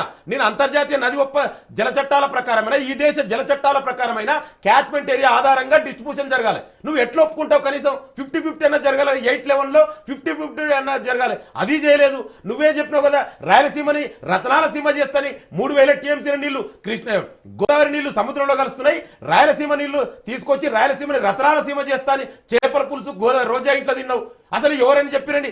ఎప్పుడైనా కూడా ఆ బేసిను యొక్క రిసోర్స్ ఫుల్ఫిల్ అయిన తర్వాత పక్క బేసిన్ కు వాటర్ తీసుకుపోతారు. అసలు నీకు గోదావరి బేసిన్ కాదని కృష్ణా బేసిన్ దాటి పెన్నా బేసిన్ కు నీళ్లు తీసుకుపోవాలని ఆలోచన చెప్పిందే కేసీఆర్ కదా, దానికి పునాది వేసిందే కేసీఆర్ కదా. ఇవాళ తెలంగాణకు, దక్షిణ తెలంగాణకు అన్యాయం జరుగుతుంటావు నువ్వు. మరి ఆనాడు ఎందుకు కాళేశ్వరంలో పెట్టే డబ్బులు, సగం డబ్బులు పెట్టినా కూడా నా ఎస్ఎల్బీసీలు, డిండి, నెట్టంపాడు, భీమా, కోయిల్ సాగరి, కల్వకుర్తి లిఫ్ట్ ఇరిగేషన్, పాలమూరు, రంగారెడ్డి ఇవన్నీ కూడా 10 ఏళ్లలో మీరు ఎందుకు పూర్తి చేయలేదు? కనీసం ఎస్ఎల్బీసీలో తట్టడు మట్టి ఎత్తలేదు 10 సంవత్సరాల్లో. నా మూసీ రివర్లో మీరు చూడండి, మూసీ రివర్ మీద పిలాయిపల్లి కాలువ, ధర్మారెడ్డి కాలువ ఉంటాయి. కనీసం ఇవాళ ఈ ప్రజాప్రభుత్వం వచ్చిన తర్వాత ఆ కాలువలన్నీ కూడా రీజనరేట్ చేస్తున్నావు. మరి 10 ఏళ్లలో నువ్వు ఎందుకు చేయలేదు? నువ్వు చేసిన మోసం కదా. ఇవాళ దక్షిణ తెలంగాణకు ఉరితాడేసింది కేసీఆర్ కదా. ఇవన్నీ తప్పిపుచ్చుకోవడం కోసం అసెంబ్లీకి వచ్చి 3 నిమిషాలు ఉండి వెళ్ళిపోతావు. మరి ప్రధాన ప్రతిపక్ష నాయకుడు బాధ్యత ఏందండి? ప్రజాస్వామ్యంలో మరి ఏం సమాధానం చెప్తావు?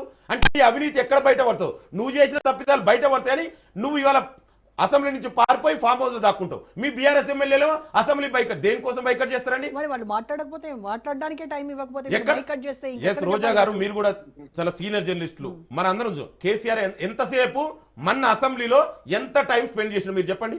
3 నిమిషాలు. అంటే ప్రధాన ప్రతిపక్ష నాయకుడు అసెంబ్లీకి వచ్చి 6 నెలలకు అసెంబ్లీకి వస్తూ వచ్చి 3 నిమిషాలు విన్నామంటే నీ బాధ్యత ఏందండి? నీ బాధ్యత కదా. ఆనాడు మేము ప్రతిపక్ష పార్టీగా మాకు అవకాశం ఇవ్వండి మాట్లాడతామంటే ఒక దళిత నాయకుడు ప్రతిపక్ష నాయకుడు ఉండొద్దని కుట్ర దురుద్దేశంతో మా ఎమ్మెల్యేని చేర్చుకొని ఆనాడు పార్టీ ప్రతిపక్షం లేకుండా చేయాలని చూసినాం. ఇవాళ మేము ప్రతిపక్ష పార్టీ ఉండాలి, ప్రతిపక్ష నాయకుడు రావాలి, అసెంబ్లీకి అన్నాం. వస్తే మనం మీరు చూసారు ఎంత గౌరవంగా మన ముఖ్యమంత్రి రేవంత్ రెడ్డి గారు, మనందరి ముఖ్యమంత్రి ఎంత సాధారణంగా గౌరవించి మాజీ ముఖ్యమంత్రిని గౌరవించిన అది మా సంస్కారం. మీకు సంస్కారం లేదు. మీకు అసెంబ్లీలో కనీసం 3 నిమిషాల కంటే ఎక్కువ ఉండలేనటువంటి అసమర్థతలో మీరున్నారు. బీఆర్ఎస్ ఎందుకు ఎవరు పోయిరండి? ఎందుకు బైకట్ చేసిరు? మీరు ఉండాలి కదా. ఉండి మీరు సమయం అడగండి, మీరు పాల్గొనండి. మీరు పోయి తెలంగాణ భవన్లో పీపీటీ తప్పులు చేసింది మీరే, 299 టీఎంసీలు ఒప్పుకుంది మీరే, మీ అసమర్థత రంగారెడ్డిని కంప్లీట్ చేయలేదు. కనీసం ఏ ఒక్క దక్షిణ తెలంగాణలో ఏ ఒక్క ప్రాజెక్టును కూడా 10 ఏళ్ళు కంప్లీట్ చేయండి మీరు. కానీ గత ప్రభుత్వం ఏ తప్పులైతే చేస్తుందో నీళ్ల విషయంలో ఇప్పుడు కాంగ్రెస్ కూడా అదే చేస్తోంది. బీఆర్ఎస్ కి ఎలాంటి గతి పట్టిందో త్వరలోనే కాంగ్రెస్ పార్టీ కూడా అదే గతి పడుతుందని కవితనే చెప్తుంది. ఇవాళ ముఖ్యమంత్రి రేవంత్ రెడ్డి గారు చాలా స్పష్టంగా చెప్పారు, ఎట్టి పరిస్థితుల్లో కూడా తెలంగాణకు రావాల్సిన న్యాయబద్ధమైన నీటి వాటా కోసం ఎంతవరకైనా పోరాడతాం, ఎవరినైనా ఎదిరిస్తామని. ఇవాళ ఇదే ప్రజాప్రభుత్వం ముఖ్యమంత్రి రేవంత్ రెడ్డి వారి ఆధ్వర్యంలో కదా ఇవాళ బనకచెర్లకు పోలవరం బనకచెర్ల ఎన్జిట్లో కంప్లైంట్ చేసి దాన్ని ఆపించింది. ఇదే ప్రభుత్వం కదా ఢిల్లీకి వెళ్ళి కేంద్ర మంత్రులని ప్రధానమంత్రిని కలిసి మాకు న్యాయబద్ధమైనటువంటి వాటా రావాలి, క్యాచ్మెంట్ ఆధారంగా మాకు 70% తెలంగాణలో కృష్ణా రివర్ పోతుంది, 70% ఆధారంగా మాకు వాటర్స్ ఇవ్వాలి. ఇవాళ దాని గురించి కూడా ఇప్పటి వరకు నికర్ జలాలే పంపిణీ జరిగింది తప్ప మిగులు జలాలు కానీ వరద జలాలు పంపిణీ జరగలేదు. దాని మీద కూడా పంపిణీ జరగాలి.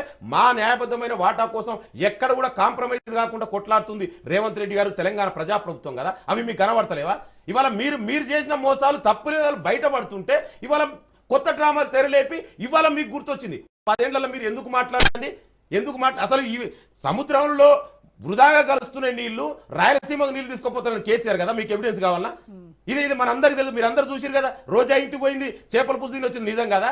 అంటే మీరు ఏం చెప్పదలుచుకోరు? అధికారంలో ఉంటేనేమో మీకు ఇవన్నీ గుర్తురావు. ఇవాళ అధికారం కోల్పోయిన తర్వాత మరొక సెంటిమెంట్ రాజకీయాలు తెరలేపాలి. అంటే మీరు ఏనాడైనా ప్రతిపక్ష నాయకుడుగా ప్రతిపక్ష పార్టీగా ప్రజా సమస్యల గురించి ఒక కన్స్ట్రక్టివ్ క్రిటిసిజం చేసిరా? ఏనాడైనా ముఖ్యమంత్రి మంత్రులను కలుసుకొని ఇది జరుగుతుంది లేదా సలహాలు సూచనలు ఇచ్చిరా? మీరు ఆనాడేమో ఎట్లాగో మీరు కలవనీయలే. ఇవాళ మీరు కలుస్తామంటే కూడా మీరు రండి, సమస్యలు చెప్పండి, మేము వినడానికి సిద్ధం ఉంటే దీనికి రారు. ఇక కవిత గురించి మనం ఏం చెప్పుకుంటాం? అది ఫ్యామిలీ డ్రామా, ఫ్యామిలీలో వాటాల పంచాయతీలు, వాళ్ళు ఏది మాట్లాడినా అది ఫ్యామిలీకి వస్తే తెలంగాణ ప్రజలకు ఏం సంబంధం అండి? 10 ఏళ్లలో వీళ్ళు ఏం చేసి అనేది ఇవాళ కళ్ళకు గడుతున్నారు. తెలంగాణ శాసనమండలిలో ఎందుకు ఇచ్చారు? ఎందుకు అంతసేపు టైం ఇచ్చారు? ఎందుకు అంత సావధానంగా విన్నారు? చైర్మన్ గారు అనేటోళ్ళు ఒకసారి చైర్మన్ గా స్పీకర్ గా ఎలక్ట్ అయిన తర్వాత ప్రజాస్వామ్యంలో భారత రాజ్యాంగం ప్రకారం ఏ పార్టీకి సంబంధించిన వ్యక్తి కాదు. ఒక వ్యక్తులు ఎవరైనా, ఇది కొత్తగా వచ్చిన ట్రెడిషన్ అది. కొన్ని ప్రజాస్వామ్యంలో లెజిస్లేటివ్లో కొన్ని సంప్రదాయాలు పాటిస్తాం. ఎవరైనా మెంబరు రిజైన్ చేస్తే కొన్ని ఏదైనా ఆవేశాలకు లోన్ అయి చేసిండేమో లేదా ఇంకేదైనా కారణాలతో కొన్ని అది కామన్గా అండి. ఇప్పుడు కొత్తగా కాదు, మీరు చూసుకోండి. ఏ వ్యక్తి రిజైన్ చేసినా కూడా స్పీకర్ ఇమ్మీడియట్గా ఆమోదించడు, కొంత టైం ఇస్తాడు. ఎందుకు ఇస్తాడంటే ఏదైనా భావోద్వేగాలకు లోన్ అయి ఆ మెంబరు అంటే ఈఆర్సీ ఏదైనా రిజైన్ చేయొచ్చో కొంత సమయం ఇస్తే ఆలోచించుకుంటారు. అంతే తప్ప దానికి పార్టీలకు ఏం సంబంధం అండి? 4 నెలలు అయింది, మళ్ళీ వాళ్ళు మాట్లాడారు. ఇవాళ మాట్లాడిన తర్వాత కూడా మీరు మళ్ళీ పునరాలోచించుకోండి. అది చైర్మన్ గారు చెప్తారు, అది ఎవరున్నా చెప్తారు. అది కవిత అవసరం లేదు. కవిత ప్లేస్ లా అజారుద్దీన్ సేవ్ చేయడం కోసమే ఈ కవిత ఎమ్మెల్సీ అస్త్రాన్ని ప్రయోగించారు. అజారుద్దీన్ కి ఇది ఏం సంబంధం అండి? ఈమె ఎప్పుడు రిజైన్ చేశారు? ఇవి ముందే రిజైన్ చేశాను ఆమె చెప్పేది. ఇంకోటి, ఇవాళ అజారుద్దీన్ గారికి వచ్చిన సంబంధం ఏంది? ఎట్లా లింక్ మీరు చెప్పండి అసలు? ఏ విధంగా సంబంధం? ఇవాళ అజారుద్దీన్ గారు ఆల్రెడీ మాకు ఎమ్మెల్సీలు వేకెన్సీ అవుతున్నాయి, ఆయన మినిస్టర్, దానికి ఇంకే సంబంధం? అంటే ఒక మైనార్టీ వ్యక్తి మంత్రిగా ఉండడం మీకు ఇష్టం లేకనా? అంటే మైనార్టీ వ్యక్తుల మీద మంత్రిగా క్యాబినెట్ లో ఉండొద్దనా మీకు? అంటే ఏం సంబంధం అండి? అంటే లాజిక్ లేకుండా లాజికల్ గా మాట్లాడుతున్నారు. రామోహన్ గారు 2 నిమిషాలు ఏమంటున్నా అంటే, సరే అజరుద్దీన్ గురించి నేను ప్రస్తావించలేదు, ఎందుకంటే అంతకు ముందు 3 ఏళ్ళు 4 ఏళ్ళు అవుతుంది కనుక అప్పటికి మంత్రి కాలేదు. కానీ ఇవాళ ఎమ్మెల్సీ ఖాళీలు ఇప్పుడంతా లేవు. అదే చెప్పారు, ఇప్పుడంతా లేవు. కనుక ఒకవేళ ఇది ఖాళీ అయితే ఎమ్మెల్యే కోటా ఇప్పుడు యాక్చువల్ గా అజరుద్దీన్ ఏమో ఆల్రెడీ గవర్నర్ కోటాలో నియామకమైండు, అది పనికొచ్చేట్లేదు. ఎందుకంటే గతంలో దాసోజు శ్రవణ్ కుర్రా సత్యనారాయణకి ఏం జరిగిందో ఇది కూడా కోదండరామ్ గారు అజరుద్దీన్ గారు త్రిశంక స్వర్గంలో ఉన్నారు, వాళ్ళిద్దరు త్రిశంక స్వర్గంలో ఉన్నారు. బక్రాలు అయింది, ఈ మాట అంటున్నాను, బక్రాలు అయింది. ఫస్ట్ చెప్తున్నాను. రెండోది ఏంటంటే ఇప్పుడు ఏం చేయాలంటే దాని కోట అజరుద్దీన్ బక్రా చేసారు కానీ ఉద్యమకారుడు కోదండరావు గారిని బక్రా చేసారు. బక్రా చేసిన అదే చెప్తారు. 6 నెలలు ఆయన పెదవులు మూసుకున్నాడు. కేసీఆర్ నేను చెప్తాను. నేను ఏమంటానంటే కవిత గురించి మాట్లాడు, నీళ్ళ పంచాయతీ నేను పోను, ఎందుకంటే అది వేరే అంతా నడుస్తుంది, అసెంబ్లీ సాక్షిగా నడుస్తూనే ఉండేది. నేను కవిత గురించి 2 నిమిషాలు చెప్తాను. నేను ఇప్పుడు ఒక పద్యం ఉంది రోజా గారు, తనయ చెడుగైన తల్లి తప్పు, తనయుడు చెడుగైన తండ్రి తప్పు, శిష్యుడు చెడుగైన గురువు తప్పు, రాజకీయ పార్టీలో ఎవరైనా చెడు చేస్తే రాజకీయ పార్టీ నాయకుడు తప్పు అంటున్నాను. నేనేమంటున్నాను, ఇవాళ కళ్ళు లేని కబోది కాదు ఆయన, ఇవాళ తనే తప్పు చేస్తే ఖచ్చితంగా ఇస్తారు. శోభ గారికి సంబంధం లేదు కనుక రాజకీయ నాయకుడు ఆయనకి ఉంటుంది, ఆయన పార్టీలు ఎవరు చేసినా తప్పే అంటున్నారు, ఇట్లా ఉంటది కదా. ఇప్పుడు నేను ఏమంటానంటే ఎవరు ములాఖత్ కనీసం నేను ఒకసారి అడ్వకేట్ చెప్తున్నాను, ఇంతకుముందు వల్లాది గారు కొంత చెప్పారు, ఆమె అరెస్ట్ అయిన తర్వాత జైల్లో ఉంటే మీరు తిహార్ జైలుకి ఎన్నిసార్లు కేటీఆర్ పోయిండు, ఎన్నిసార్లు హరీష్ రావు పోయిండు, సత్యవతి రాథోడ్ ఎన్నిసార్లు పోయింది, సబితా ఇంద్రా ఎన్నిసార్లు పోయింది, మొత్తం శ్రేణులో ఒక్క కేసు అందరు పోయినపోలేదు, నన్ను ఎవడు పట్టించుకోలేదంటే ఎట్లా మాట్లాడినట్టు ఆమె. రెండో చెప్తున్నాను, కేసీఆర్ గారు పోలే, అసలు సంగతి దేవుడే పోలే. పోకపోతే ఆయన అడిగాను, చాలా మంది నాలాంటి వాళ్ళు అడిగిన విలేకరులు అడిగితే ఒక మాట అన్నాడు ఆయన, బిడ్డ జైలు పోతే ఎవడన్నా సంతోషంగా ఉంటాడా అన్నాడు. గంతకానికి ఏం కావాలి. నేను ఏమంటున్నాను, ఇప్పుడు ఇవాళ ఏ తప్పు అయితే చేసిన ఆమె అంటుందో చుట్టూ అవినీతి పనులు అంటున్నారు, అవినీతి చేస్తే ఏవని ఎవరు అవుతారు అంటున్నారు, కేసీఆర్ గారు అవుతారు. నువ్వు తిట్టను పోనా అనే ఓ మాట అన్నట్టు నువ్వు ఎవరిని తిడుతున్నావు, నీ కేసీఆర్ నీ సొంత తండ్రిని తిడుతున్నావు, సమస్య లేదు, ఇంకోటి మాట్లేదు అంటున్నాను. రెండోది ఇప్పుడు చెప్తున్నాను, ప్రతి దగ్గరికి పోయి గతంలో షర్మిలా గారు కూడా ఇదే దానికి పోయి ఆమె అయిపోయింది. ఆమె ప్రతి దగ్గరికి పోయినప్పుడు బీఆర్ఎస్ నాయకులు తిట్టేది ఆమె. కొన్ని చోట్ల దాడి మహబూబాబాద్ దాడి కూడా చూసినాం, ఆమె మీద చూసినాం కదా, అక్కడ ఎమ్మెల్యే తిట్టి ఏమైంది చూసినాం కదా. సేమ్ అదే పద్ధతిని ఈమె పోతుంది అంటున్నాను. ఇక్కడ ఇప్పుడు ఆమె చేయాల్సిన పని ఏంది, ఇవాళ ఎవరిని అంటున్నాం, ఎవరికి వస్తుంది అంటున్నాం. ఒక్క వేలు బట్టి 10,000 చెప్పొద్దా అన్న, అంటే ఇవాళ మనం కూడా చర్చించవలసింది మీలాంటి మనం కూడా ఇవాళ న్యూస్ ఛానల్ లో కూడా కేసీఆర్ పాలన అవినీతి జరిగింది అనేది మన అందరం ఇవాళ ప్రూవ్ అయింది, దాని గురించి మనం ఎందుకు మాట్లాడొద్దన్నా. అదే చెప్పు, అవినీతి గురించి అంటే కేసీఆర్ 10 ఏళ్ల పాలన అవినీతి అనేది స్పష్టం, దాని గురించి మాట్లాడదాం. ఇవాళ కవిత ఎమోషన్ అదంతా పక్కకు పెడతాం ఇండివిజువల్, బట్ ఇవాళ డిస్కస్ చేయవలసిన అవసరం ఏంది. ఆమె చెప్తున్నా, ఆమె నిజాయితీ పరాలు అయితే ఆనాడు బీసీలను ఎస్సీలను అప్పుడు చేయాల్సి ఉండే. నేను ఏమంటున్నానండి, అవినీతిలో భాగస్వామ్యం కాదంటారా? వీళ్ళందరూ ఎక్కడ మొదలైన ఆమె కూడా అక్కడి నుంచి మొదలైంది కదా. మనకి ఆస్తులు తండ్రి తప్ప అంటున్నాను, నేను కేసీఆర్ ని పెడుతున్నా, మీరేమో కవితను వెనకేసుకొస్తున్నారు. కవితను వెనకేసుకు రాకండి, కవిత కూడా అవినీతిలో భాగస్వామి అంటున్నాను.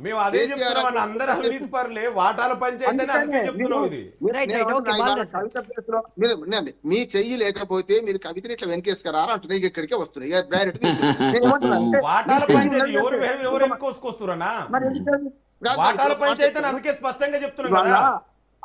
ఇప్పుడు అయిపోయింది కదా, ఆమె చివరిసారిగా మాట్లాడుతూ కన్నీళ్ళు పెట్టుకుంది కదా, మరి ఆ రాజీనామా ఆమోదించమనండి.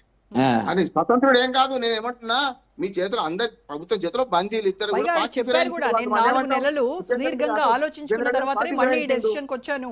4 నెలలు ఆలోచించుకున్నాను, నాకు బీఆర్ఎస్ తో ఎటువంటి సంబంధాలు వద్దు అన్నది కదా. ఇప్పుడు వెంటనే ఏం చేయాలమ్మా, అందుకే నేను కేసీఆర్ నేనేమో అసలు టార్గెట్ ఎవరిని చేస్తున్నా, కేసీఆర్ ని చేస్తున్నా.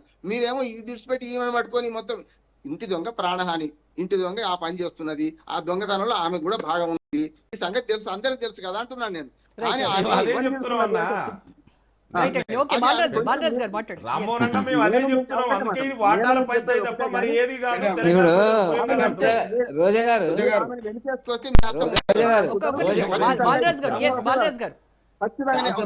ఇదే మాట రోజా గారు, నేను తప్పనిసరి రేపు అజరుద్దీన్ మన ఎమ్మెల్సీ చేయడానికి ఇది ఒక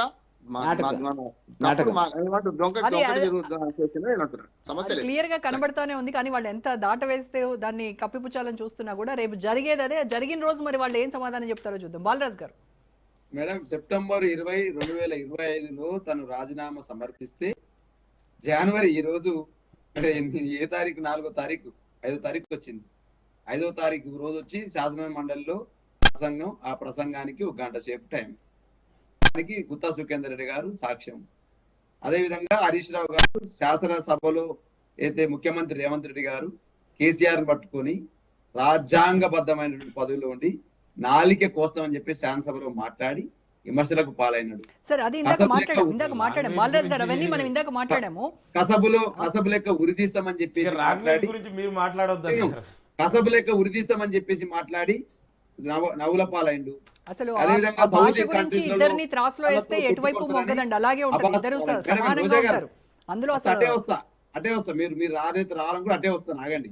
ఏదైతే ఈ అన్ని అంశాల పట్ల అబాస్ పాలైనటువంటి రేవంత్ రెడ్డి గారు ఏదో శాసనసభలో ఒక అంశాన్ని ఏదో పీపీటీ ప్రజెంటేషన్ ఉత్తమ్ కుమార్ రెడ్డి గారు ఒకవైపు, రేవంత్ రెడ్డి గారు ఒకవైపు చెప్పి ఏదో విజయం సాధించమనే సందర్భంలోనే వెంటనే బీఆర్ఎస్ పార్టీగా మేము మాకు పీపీటీ అవకాశం వేయలేరు కాబట్టి తెలంగాణ భవన్లో మేము చెప్పంగానే ఏం చేసిర్రు, మేము చంద్రబాబు నాయుడు పోయి చెవులో చెప్పిన చంద్రబాబు బాలరాజ్ గారు ఇక్కడే నాయుడు సీఎం రేవంత్ హరీష్ ని ఏదో ఒక మాట విమర్శించినంత మాత్రాన అందరినీ వేసుకొని బైకాట్ చేయాల్సినటువంటి అవసరం ఏముంది? ఇంకా సభలో చర్చించాల్సినటువంటి అంశాలు ఉన్నాయి, ఇంకా బిల్లుల గురించి మాట్లాడాలి, ఇవన్నీ కాదని చెప్పేసి ఒక్క మాట అన్నందుకు హరీష్ రావు అందరినీ తీసుకొని బయటికి వెళ్ళి బైకాట్ చేయడాన్ని ఎలా అర్థం చేసుకోవాలి? మేడం నేను ఏమంటే పార్టీ హరీష్ రావు గారు ఒక్కరిని తీసుకెళ్తారు మేడం. మా పార్టీ అధినేత కేసీఆర్ గారి నిర్ణయం ఉంటది, పార్టీ మొత్తం నిర్ణయం ప్రకారమే మేము బయటకు వెళ్తాము. ఒకవైపు శాసనసభలో ఏం జరుగుతుంది, ఎవరేం మాట్లాడుతున్నారు, ఎవరు ఎట్లా గొంతు నొక్కుతా ఉన్నారు, స్పీకర్ గారు ఎవరు అవకాశం ఇస్తున్నారు అంశం తెలంగాణ సమాజం చూడట్లేదా? అదేదో తెలంగాణ సమాజం గమనిస్తా ఉంది. అసెంబ్లీలో వచ్చి కూర్చొని సభలో కూర్చొని ఇంప్లిమెంట్ చేయొచ్చు కదా, మీ స్ట్రాటజీస్ ఏమున్నాయో. సునీత లక్ష్మారెడ్డి గారి విషయంలో ఏం జరిగిందో చూడలేదా? హరీష్ రావు గారు నీళ్ల విషయం గురించి మాట్లాడుతూ ఉంటే, కాళేశ్వరం గురించి మాట్లాడుతూ ఉంటే 33 సార్లు మైక్ కట్ చేసిన సందర్భాన్ని తెలంగాణ సమాజం చూడలేదా? ఇలా విద్యుత్ ఒప్పందాల గురించి మీరు చేసిన ఆరోపణలు ఏంటి, తెలంగాణ శాసనసభలో మీరు వ్యవహరించిన తీరేందో తెలంగాణ సమాజం చూడలేదా? ఫార్ములా రేసు గురించి కేటీఆర్ గురించి మాట్లాడిన సందర్భాన్ని మేము మాట్లాడుతుంటే మైకులు కట్ చేసిన సందర్భాన్ని తెలంగాణ సమాజం చూడలేదా? అన్ని చూసింది కాబట్టి మేము కూడా అడిగాం. స్పీకర్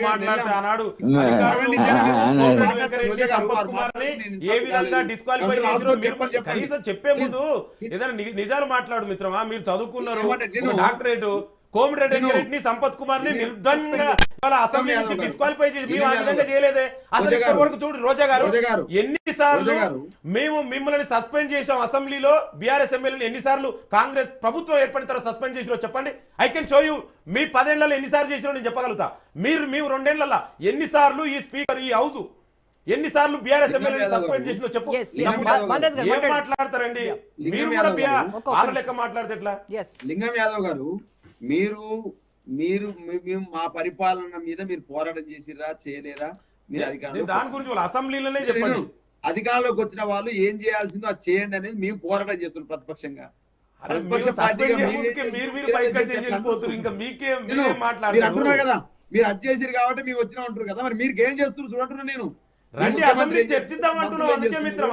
వ్యవహారం ఏం జరుగుతా ఉంది, ప్రజలకు ఇచ్చిన హామీల పట్ల ఏం చేస్తారు, గొంతు నొక్కుతా ఉన్నారు, కేసీఆర్ గారి విషయంలో ఏం మాట్లాడుతూ ఉన్నారు, ఇలా కవిత గారి చేత ఇలా ఎట్లా ఏ విధంగా మరి మిగతా సభ్యులకు ఎందుకు అవకాశం ఇస్తలేరు, కవిత గారికి ఎట్లా అవకాశం ఇచ్చారనే అంశం మీద సమాజం అంతా చర్చించుకుంటుంది. కాబట్టి నేను అనేది ఏంటంటే, లింగం గారు ఇలా ఏదో పిల్లడ తను పాలు తాగుతూ ఎవరు చూస్తలేరు అనుకుంటుందట. మీరు చేస్తున్న చర్యలు, మీరు చేస్తున్నటువంటి ఆటలు, మీరు చేస్తున్న డ్రామాలు, మీరు చేస్తున్న వెకిలి చేష్టలు, మీరు చేస్తున్న వెకిలి ప్రసంగాలన్నీ కూడా సమాజం వింటుంది. తెలంగాణ సమాజం కళ్ళారా చూస్తా ఉంది. మీరు తెలంగాణ సమాజానికి ఏమన్యాయం చేస్తారో కాంగ్రెస్ పార్టీ మాట్లాడితే ఎట్లా? కాంగ్రెస్ పార్టీ అట ఇలా ఊసరవేలు లెక్క సిగ్గుపడుతుంది. మీరు మాట్లాడుతుంటే ఊసరవేలు మేమే రంగులు మారుతాం కదా, మాకంటే ఎక్కువ రంగులు మార్చే కాంగ్రెస్ పార్టీ ఇక్కడ ఉందని ఎందుకు మాట్లాడతారు లింగం గారు? తెలంగాణ సమాజానికి అన్యాయం చేసింది ఎవరు? మీరు కాదు. నీళ్ళ విషయంలో ఎవరైనా చేసి 65 ఏళ్ళు ఏర్పడిన తర్వాత నువ్వేం చేసినావు మిత్రమా? ఇది చెప్పు. కొన్ని విషయాలు డీకేఆర్ గారు ఈ రోజు బీజేపీ ఎంపీ ఆ రోజు కాంగ్రెస్ పార్టీ మంత్రిగా ఉన్నారు. ఒక బేసిక్ నేను 2 క్వశ్చన్స్ అడుగుతా. ఏదో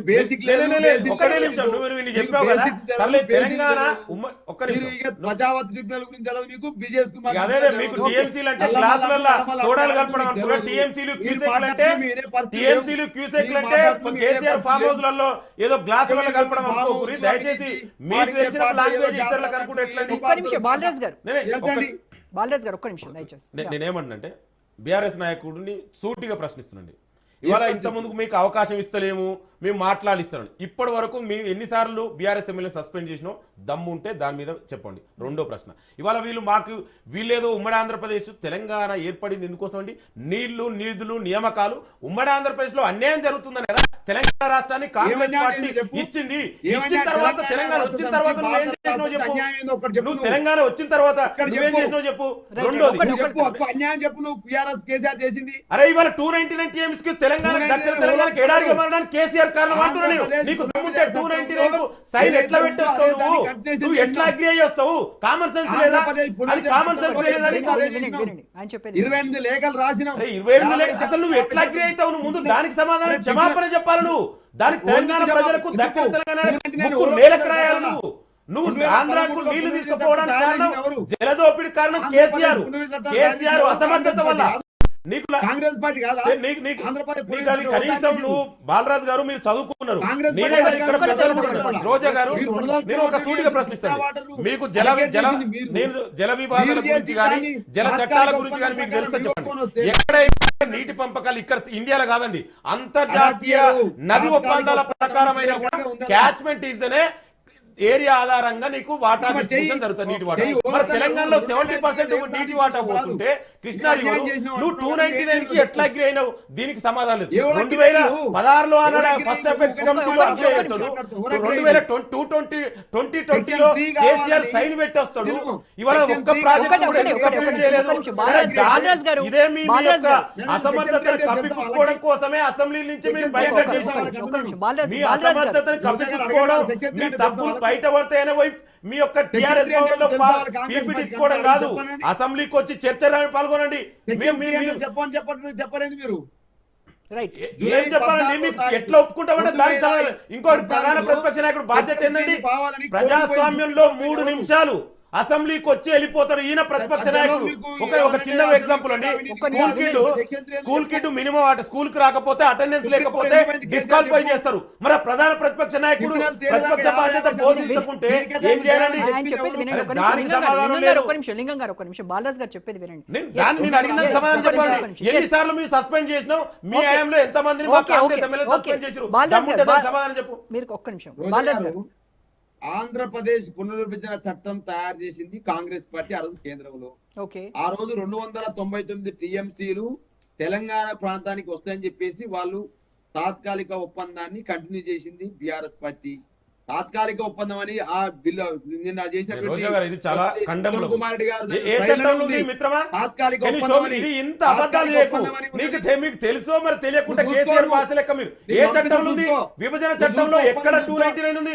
మన ఉమ్మడి ఆంధ్రప్రదేశ్ కు 811 TMCలు ఉమ్మడి ఆంధ్రప్రదేశ్ కు ఉన్నటువంటి అది వాటా, దాంట్లో మనం డిస్ట్రిబ్యూట్ చేయాలి. అరే మీరు ఎట్లా మాట్లాడతారండి? మీరు కూడా ఎవరు చేస్తారు?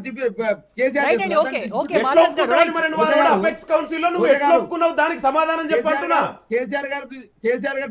కేసీఆర్ ముఖ్యమంత్రి హోదాలో ఆంధ్రాకు చంద్రబాబు నాయుడు ముఖ్యమంత్రి హోదాలో పోయి సైన్ పెట్టిరండి. దానికి సమాధానం లేదు, ఇష్టం ఉన్నట్టు చేస్తారు. Okay, Lingam Yadav garu thank you so much. Balaraj garu thanks అండి. Rammohan garu thank you so much.